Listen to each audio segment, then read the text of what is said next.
You know that moment when your entire world collapses in the span of about 30 seconds?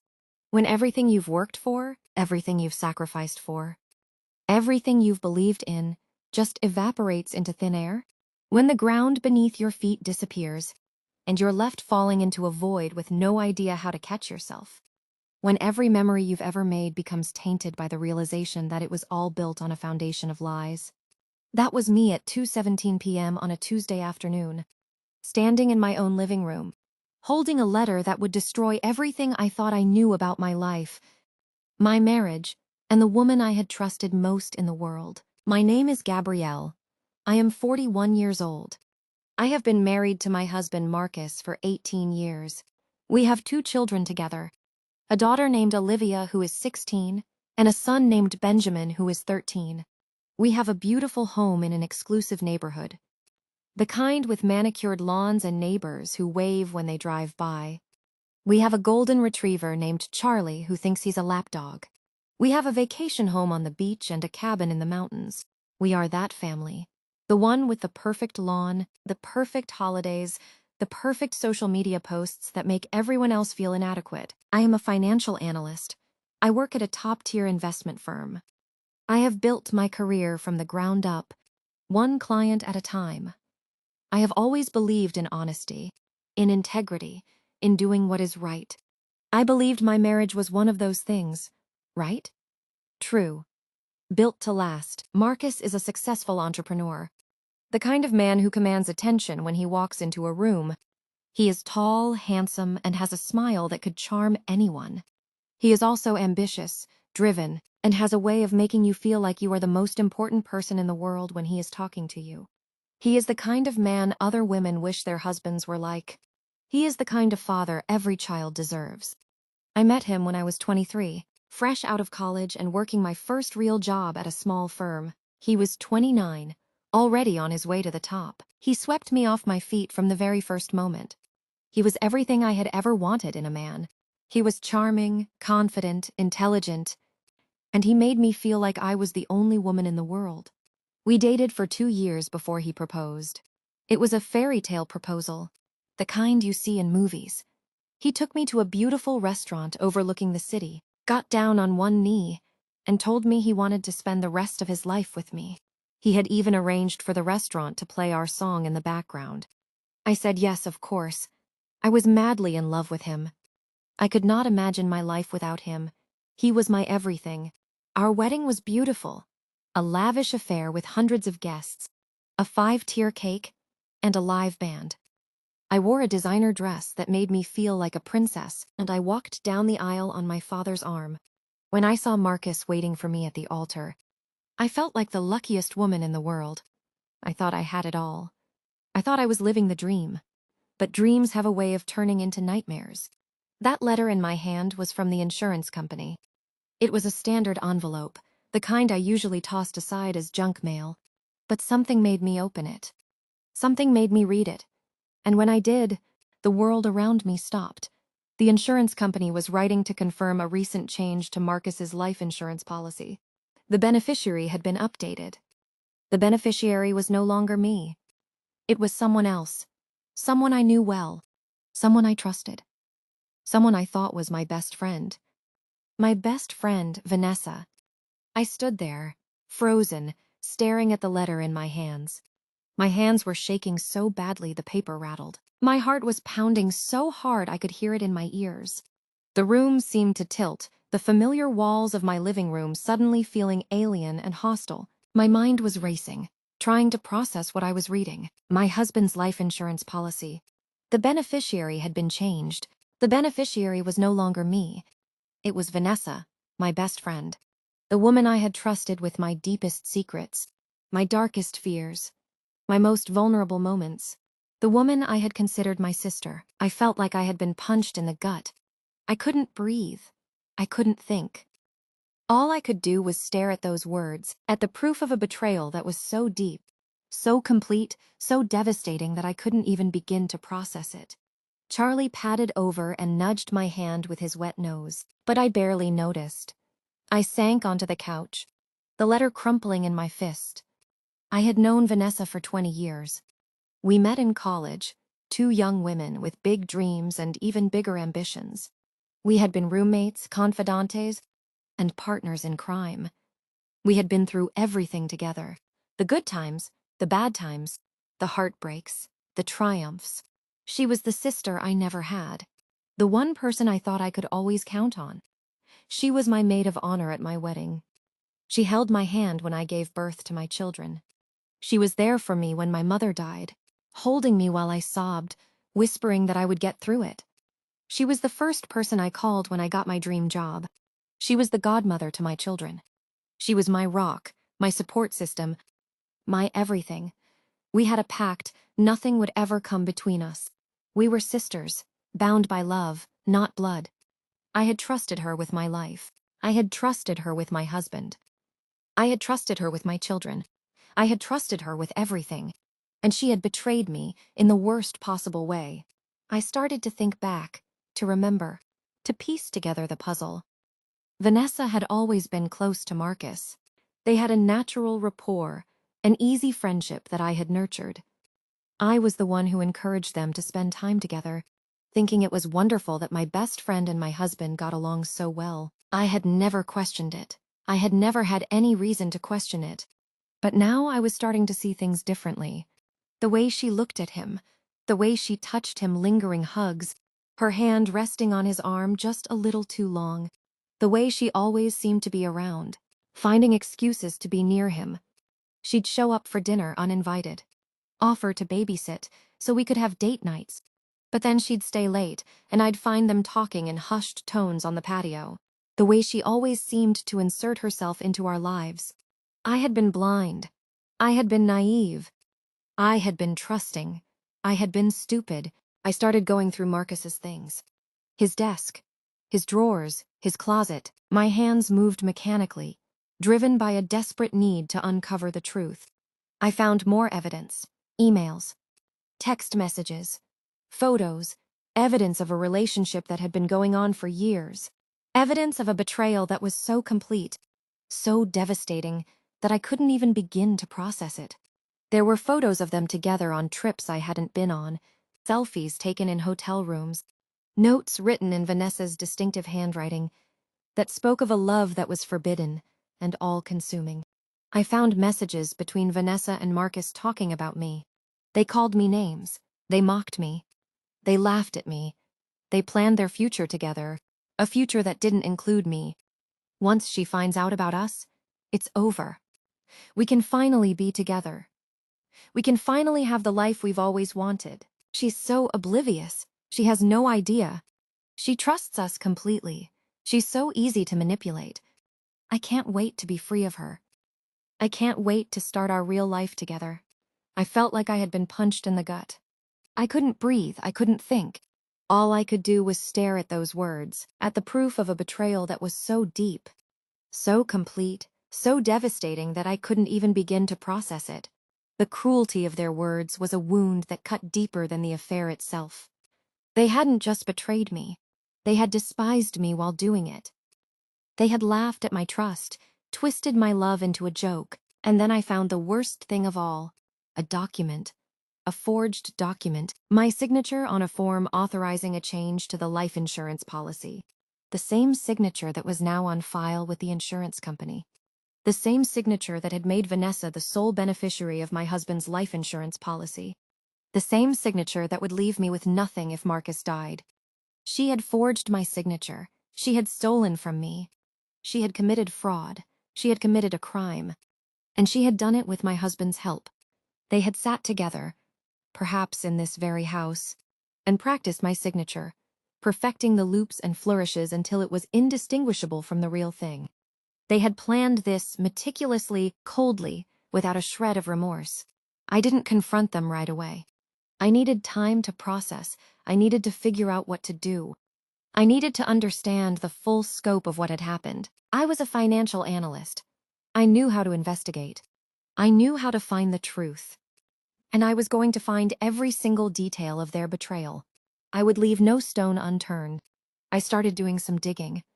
I hired a private investigator, a woman named Diane, who came highly recommended. I gave her the names of my husband and my best friend. I told her to dig deep.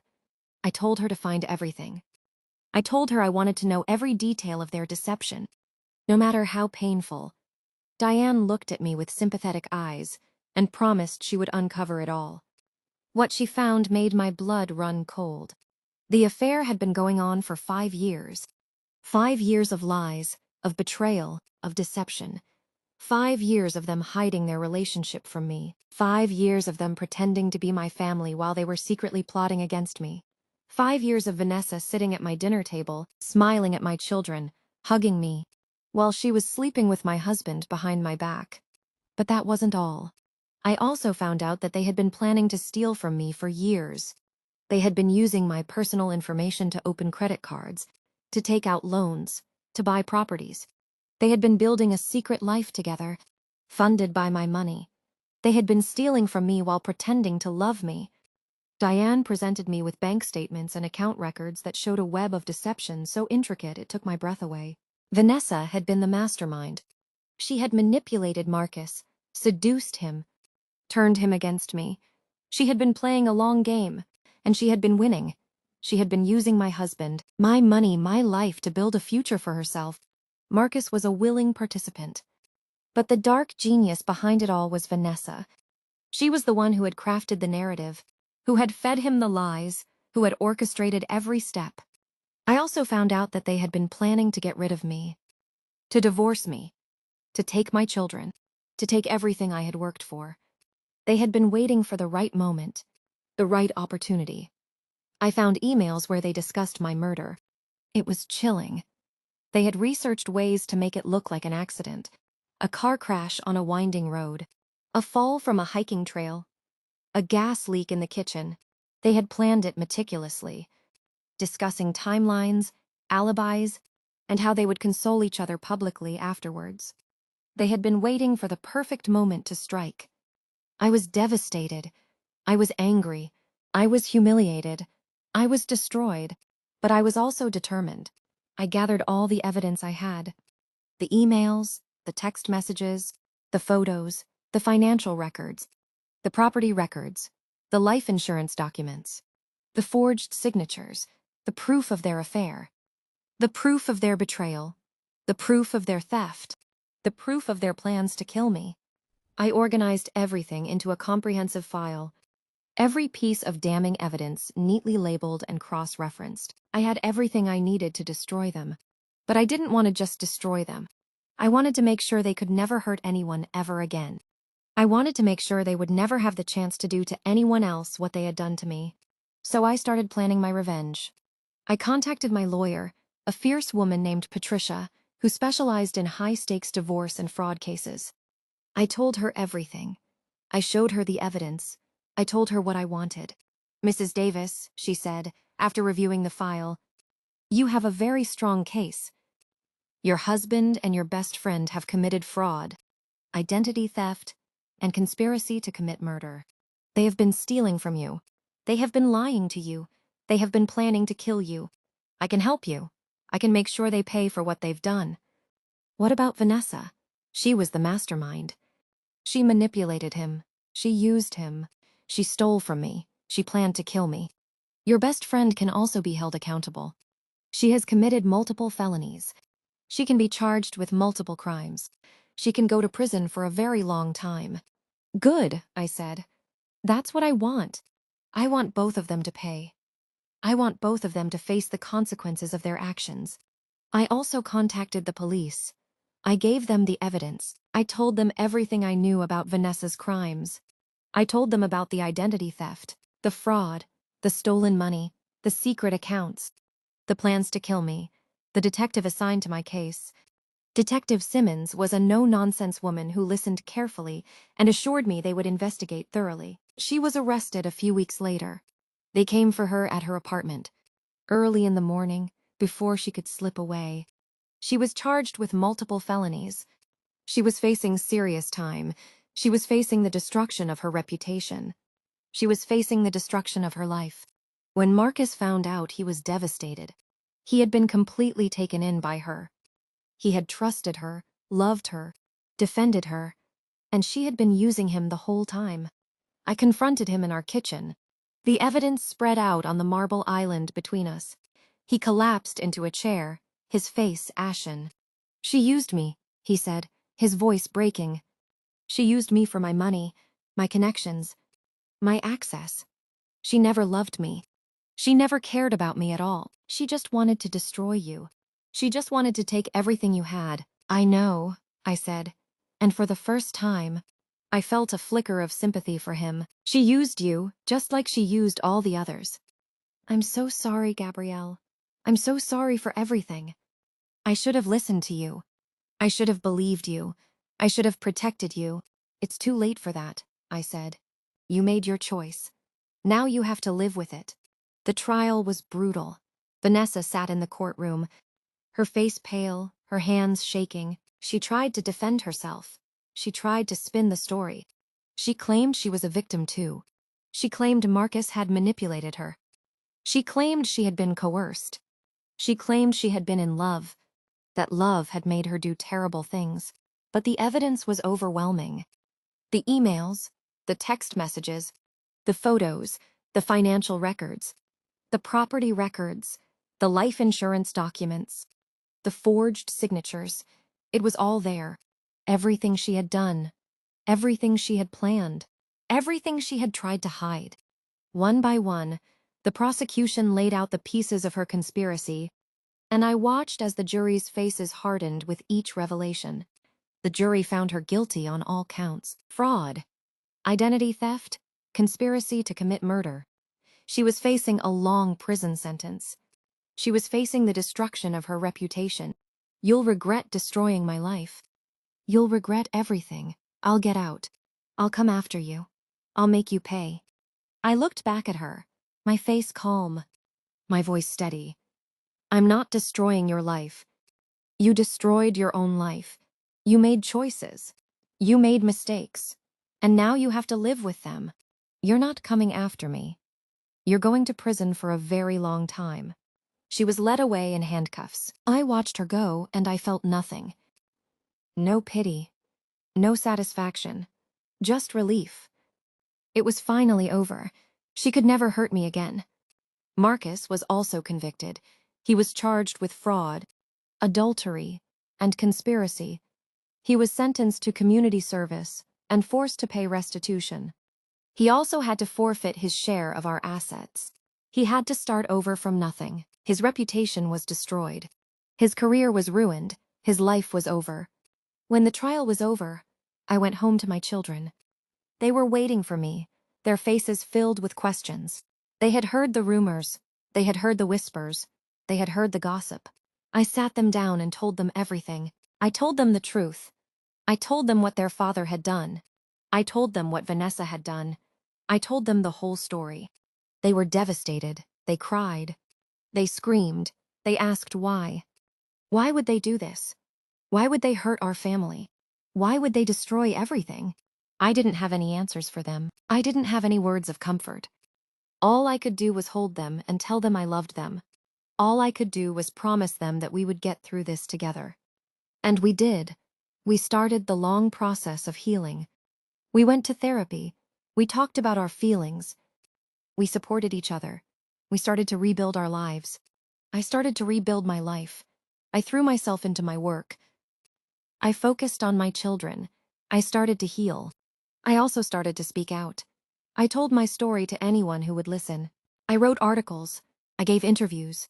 I shared my experience with others. I wanted to help other women who had been through similar situations. I wanted to show them that they could survive. They could thrive. They could rebuild. I created a support group for women who had been betrayed by their spouses and their friends. It started small, just a few women in a church basement.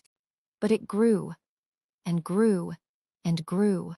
Soon, there were dozens of us. Then hundreds. Then thousands. We shared our stories. We supported each other. We helped each other heal.